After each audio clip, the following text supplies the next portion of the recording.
Welcome to the deep dive. Today, we're really getting into the world of negotiation. But maybe not how you usually think about it. It's not just about, winning. Our sources talk about it more like shaping a future that works for everyone, operating in that tricky space between logic and emotion. Exactly. And that's our mission for this deep dive, really, to unpack some key psychological strategies, stuff from our source material that can give you a real edge. Whether it's the boardroom, a major deal, or even just day-to-day stuff, it's all about understanding that human element. Okay, so here's a big takeaway right off the bat. If you go in just ready to argue numbers, you might already be missing the point. Our sources stress this.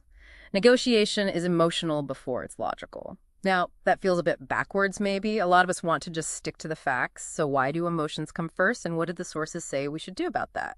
Yeah, it's fascinating. There's actually some neuroscience here. Just labeling an emotion like actually saying out loud, it sounds like this is important to you. That simple act, it activates the prefrontal cortex.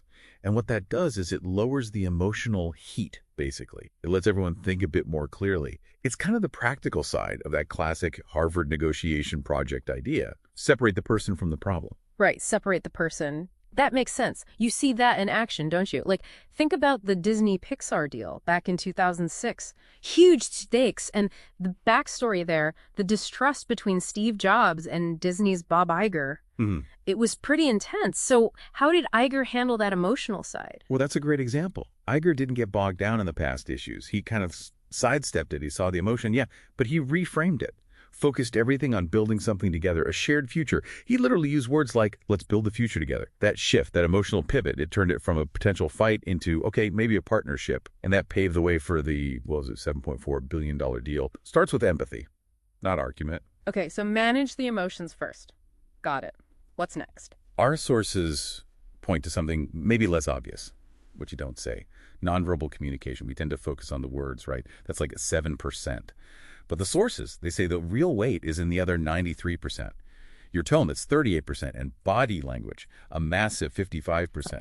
How do you actually use that? Right. This is where you get some really practical tools. Take tone. Just pausing for, say, 2 seconds before you answer. That alone can make you seem almost 25% more confident. Just a simple pause.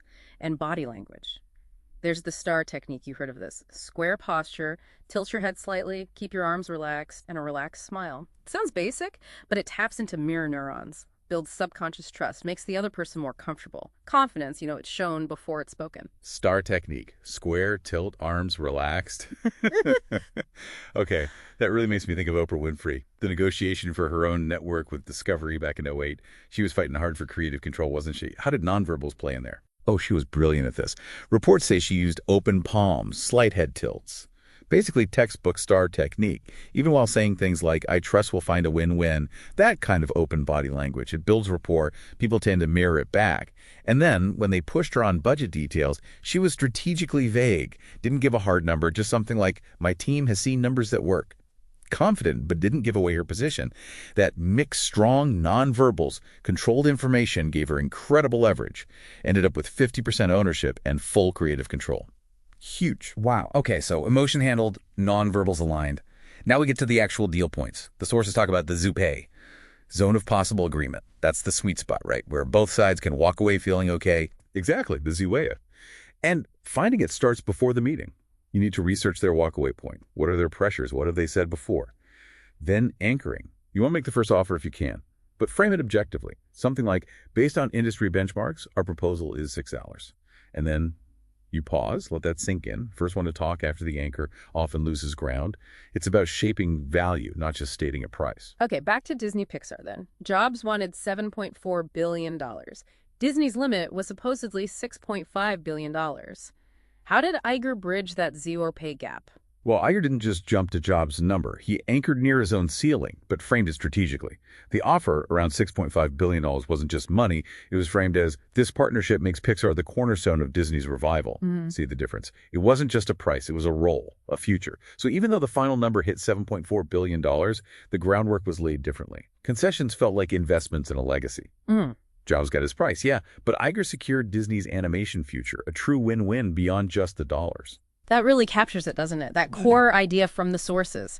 Amateurs negotiate price tags. Masters negotiate possibilities. That's the essence of it.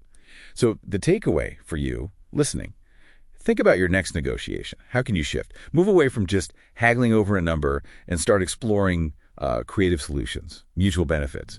And maybe ask yourself, what does the other side really need? Beyond this one deal, are there longer-term goals you could tap into to make the whole outcome better for everyone? Something to think about.